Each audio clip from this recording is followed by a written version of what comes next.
Thank you. There was some long pauses in that song.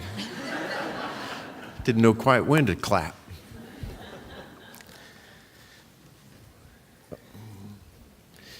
A seed thought that I had this recently on an experience to a large, we would call it a corporate-sized church in Unity. But I mentioned last week about going to Willingdon Church to kind of just have a sense of the possibilities of maybe for us, maybe not. In terms of growth, I remember one time Marianne Williamson talking about the board of trustees asking her, well, what is your plans to grow the church? And she says, I'm not really focused on growing the church, I'm focused on growing people. And I adopted that. If we grow consciousness, then growth will come.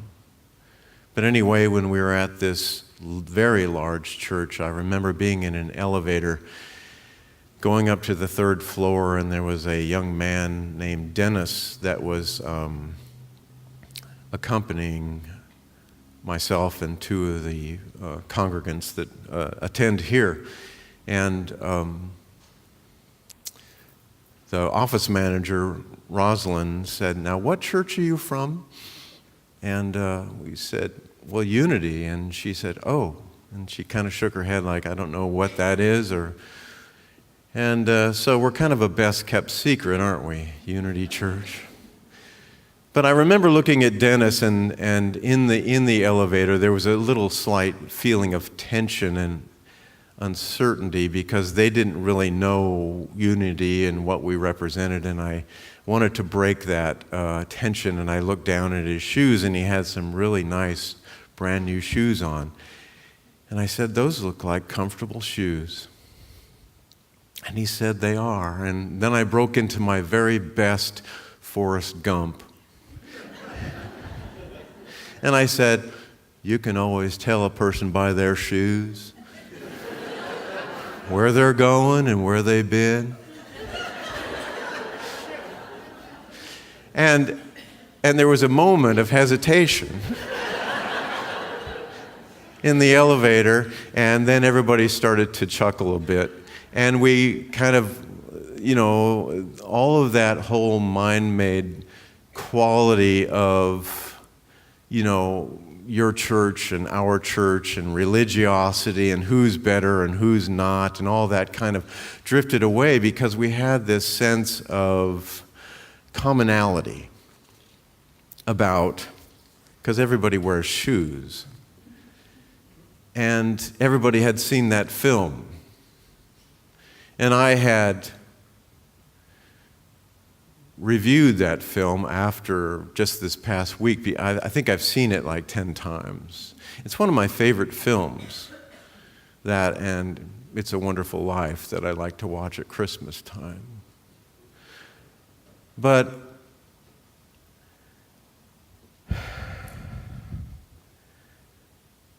I ask myself when I'm watching Forrest Gump, what is it about this film? And it's about how grace and guidance carries a man through his life, through synchronicity and through experiences. Has everybody seen Forrest Gump in here?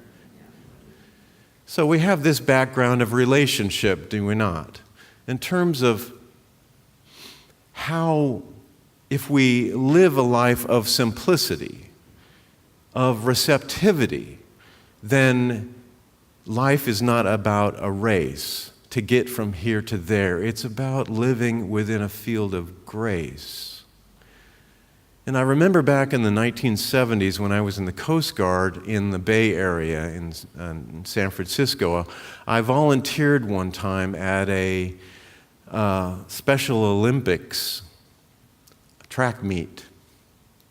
And I was helping the Special Olympians, and they were they served me so much because they were not troubled at all. They were in such a place of grace and allowing and just being. And as they were running, they were just having so much fun. And it reminded me of another video that I saw maybe 10 years later, and some of you may have seen this too. It was a video of Special Olympics in Washington State. I think it may have been in Seattle. And there were 5 or 6 young people that had special needs, and they started a foot race, and off they went. The little gun popped, and they were running and running, and then one person fell down. And 2 of the others noticed that that person fell down, and they stopped. And they went back, and they picked her up, and they continued to run together. All of them, because it wasn't about the race. It was about going there together. I was so touched by that. So it's about simplicity. It's about riding the tides of grace. You know, in that elevator that I was in with the others, to break the silence, I could have looked at everybody and said, you know, life is like a box of chocolates. You never know what you're going to get. But I think that in that moment, if I would have said that, people probably would have still been uncomfortable. So I decided not to do that. But when we talk about our understanding, and feet, our shoes and our feet represent metaphysically understanding. It's what we stand on and what it is that gives us our strength to stand in our lives. And so everybody can relate to that. Because we can really get sometimes in this life experience kind of caught up in everything metaphysical or spiritual. And sometimes it's really important to come back down to some simple truths. We can take flight into phenomena and the energetics and the psychology of the spiritual path. But I would submit to you today that it's really about keeping it simple. And if we don't, we can evaluate ourselves sometimes about whether or not we're good enough. I can't tell you how many times I have worked with people in my office or going on a home visit or in the hospital with folks, and even in my own life, this continual evaluation as to whether or not I'm worthy of the good that the teachings have for us around whether or not this life, this spiritual premise of the fact and truth that God is absolute good and that we are essentially good, and that through the process of meditation and prayer that we realize this great good that is for us, and that really is the path. And that if we don't, we can fall into a analysis paralysis of sorts. And Forest Gump would say, well, stupid is as stupid does. And stupid is a word that I looked at because have you ever felt stupid in your life? So we have that background of relationship also. And some of the most intelligent people that I have ever known, much smarter than myself, with an IQ of perhaps 150 or something, we can all do really stupid things sometimes. But I looked at the word stupid, and it means stupor. to fall into a stupor of consciousness where we're not aware of what it is and who it is that we actually are. And it also means a paralysis. Stupid means a paralysis, and in the Bible, it means foolishness. Foolishness. And I was reminded of a letter that was written by a man, his name was Paul, 2,000 years ago or so. Now, Paul was a literate man. He was a Roman citizen, he was a Pharisee, and he was very well trained in the law and in the Roman way of life, and he had many opportunities to travel throughout the Roman world. And he wrote a letter.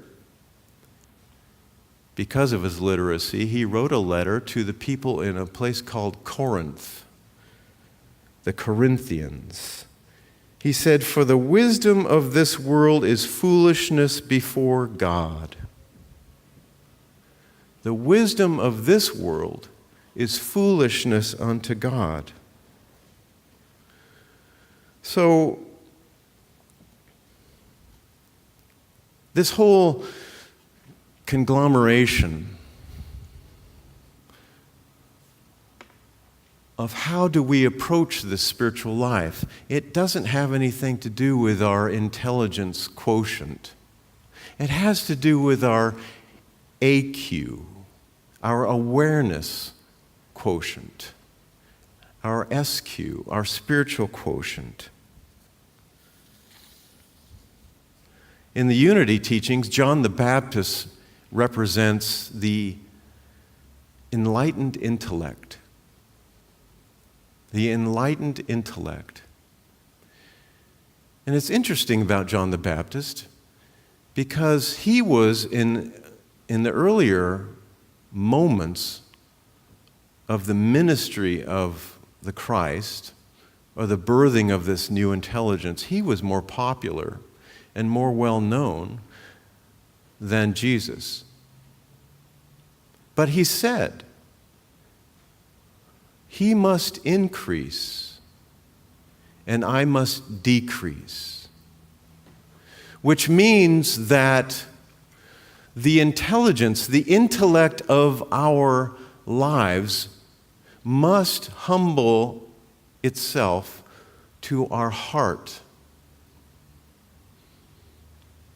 I just had an email from somebody just recently in the last couple of days who said, this has been one of the most challenging weeks of my life. And I'm reminded of what you said, Bruce, about the pilgrimage that we must take from the head to the heart. Because I reminded her that it's the only real pilgrimage that there is. Of letting go of the intellect so that we may come into the knowledge of the heart. I came across a letter that I would like to share. This is a letter from a man that we would say is perhaps the most intelligent man on the planet, or was at the time. It was a letter that was written to his daughter, and I don't know that I can pronounce her first name correctly, but it's Lieserl, I believe. She was the daughter of Albert Einstein, and she received 1,400 letters from her father. And he stated to her, "Keep these letters safe and private until at least 20 years after I die, because they may be," well, I'll just read this. In the late 1980s, Lieserl donated these letters to the Hebrew University, with orders not to publish their contents until at least 2 decades after his death. And this is just one of them. And this is really an illustration about how the heart is more important than the mind in terms of accessing what's important. Einstein wrote, "When I proposed the theory of relativity, very few understood me. And what I will reveal now to transmit to mankind will also collide with the misunderstanding and the prejudice in the world. I ask you to guard the letters as long as necessary, years, decades, until society is advanced enough to accept what I will explain below." He said there is an extremely powerful force that so far science has not found a formal explanation to. It is a force that includes and governs all others, and it is even behind any phenomena operating in the universe and has not yet been identified by us. This universal force is love. When scientists looked for a unified theory of the universe, they forgot the most powerful unseen force. Love is light that enlightens those who give and receive it. Love is gravity because it makes some people feel attracted to others.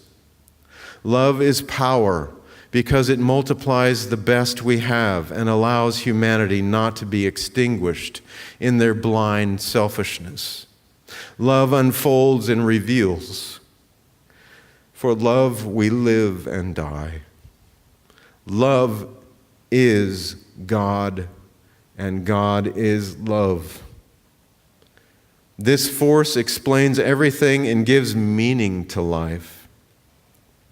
This is the variable that we have ignored for too long, maybe because we are afraid of love, because it is the only energy in the universe that man has not learned to drive at will.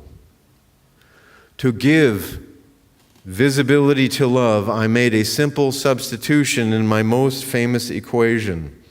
If instead of E equals mc squared, we accept that the energy to heal the world can be obtained through love multiplied by the speed of light squared, we arrive at the conclusion that love is the most powerful force there is because it has no limits.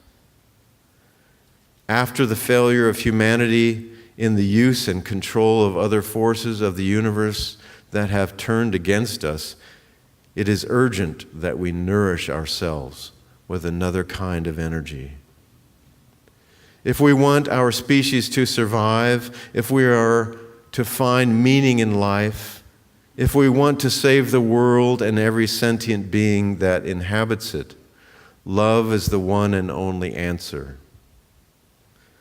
Perhaps we are not ready to make a bomb of love, a device powerful enough to entirely destroy the hate and the selfishness and the greed that devastate the planet. However, each individual carries within them a small but powerful generator of love whose energy is waiting to be released. When we learn to give and receive this universal energy, dear Israel, we will have affirmed that love conquers all, is able to transcend everything and anything, because love is the quintessence of life. I deeply regret not having been able to express what is in my heart, which has been quietly beating for you my whole life.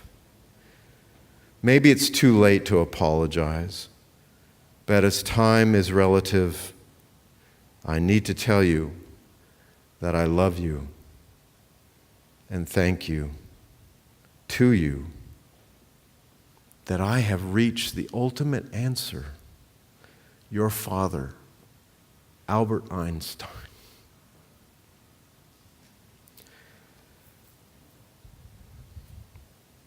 So here we have this man who's considered one of the smartest people of the 20th century, who comes to a place where he says, I have reached the ultimate answer,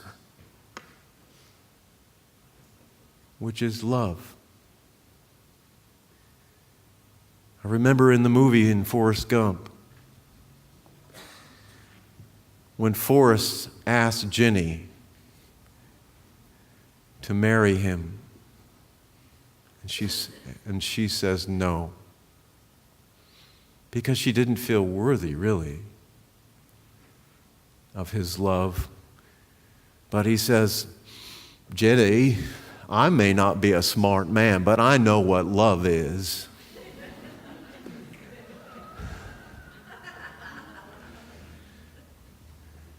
And then I get this email from a wonderful person,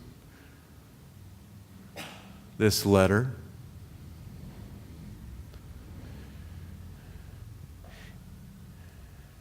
And all my life, this has been the most important piece of living. How about you? Either we're looking for love or wanting to give it. And it seems like we're always in this race to find it, to succeed enough to where we will be seen enough to be loved.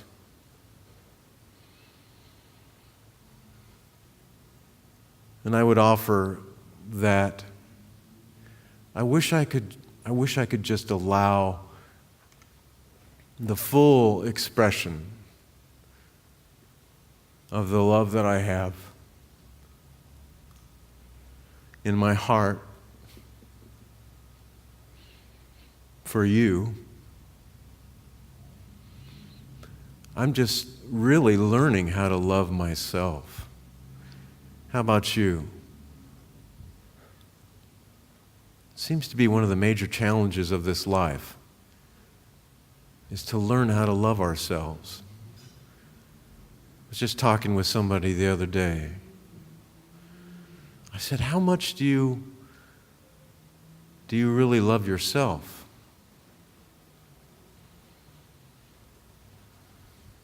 They said, no, I don't think I've ever allowed that to happen. I've been there for a lot of people. I've given a lot of love. But I don't know that I've ever loved myself. So what about if we all just built this big love bomb? Like Albert says. You know, it's so strange. Yesterday, my wife and I, we went down to Washington State and to Bellingham. It's so strange how life is. We're walking through this big grocery store. What was the name of that grocery store? Fred Meyer. What is it? Fred Meyer's? Anyway, big place. And I'm walking through there, and I look to my right, and all of a sudden there's this huge, about 5x7 print of Albert Einstein. And he's just like looking at me. And I'm like, synchronicity, big time. It was an affirmation to share that letter. It's like it's time. It's time to let go of what it is that we are holding on to. And I can't tell you how many times I have been in a situation like this, talking and sharing with people. And something happens within me. There's a shift in me. And everything that I had prepared goes away. It's just like not there, even though I've studied and prepared, and there's part of my mind that says, well, Bruce, be professional. You need to be professional. This is your job. And what comes true is that there is a greater and deeper intention than that. What am I endeavoring to profess behind being professional? And it really has to do with unmasking the false self. And that takes precedence over being professional. In that in this very room right now, we have a sense of our own persona, our own mask that we present to the world. And yet, in ways, we suffer from a quiet desperation. And isn't it just so that there needs to be an unmasking of what it is that we hold back? Why hold back? Why hold back our love? Because we think with our minds that we're going to be judged or evaluated as not okay somehow. But when I look and I have worked with people with special needs that don't have this conscious mind filter going on, they just are love in action. They're love in expression. They're joy. Do they depend on others for guidance and steering them through their life experience so that they can stay safe? Yes. But they're such great examples. I've said to myself, I'm not that smart of a man, but I know what love is. I'm fairly intelligent. But what is intelligence really? To allow something that is more profound to move through us, to spiritualize our mind, our intellect. It must increase as the mind-made self must decrease, so that we can be on track with our purpose, with the actual design of what it is that we are. Because at the end of this life experience, when we have this opportunity to kind of have a review, we won't really be talking about, well, how successful was I? It's really going to be down to how much love was I able to let out of my heart and to be expressed. That's really what success is to me. You choose. It's your choice. Had a conversation with my wife last week, and I was talking about this work and how it was about, well, it's about bringing forth the divine nature, the Christ nature. And she said, well, not everybody comes into this life for that purpose.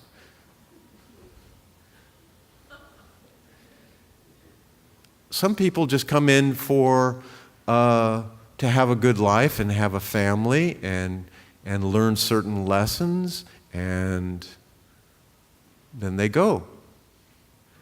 And I said, well, that is so true. I don't want to interfere with any of that. But what I choose to do is to be a stand for the actual nature, the actual design, because that's how I'm wired.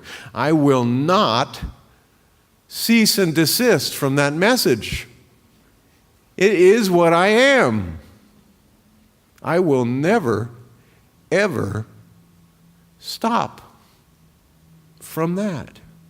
Because on a soul level, that is what it is that we are, whether we know it or not, whether we're conscious of it or not. It is the actual design behind all the made-up stories that we have, all the races that we're running. The grace resides behind the race. So I'm glad to be a stand for that. I really am. And I hope that it moves something in you. Because those that stand at the ready in the invisible side of life are cheering you on to claim that, to live your life, to enjoy your life, to travel, to have kids and family and all of these wonderful aspects of being here. But behind that is their singular intention to magnify the truth of being, the actual self, the I am.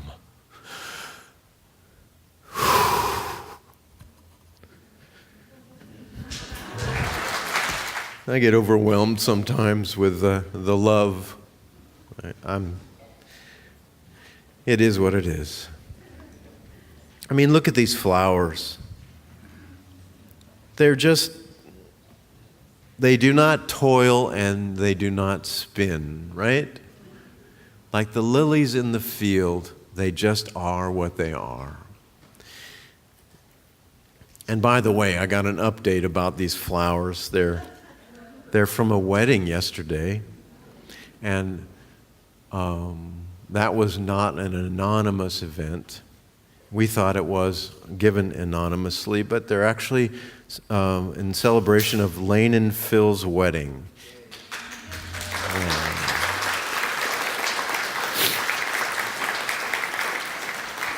And they actually have a big chunk of wedding cake downstairs for us. Out of gratitude and love, and their love for you.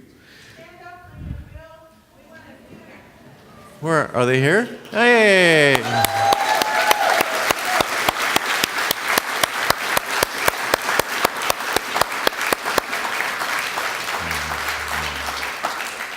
Congratulations. It's wonderful. Okay, well, that's it.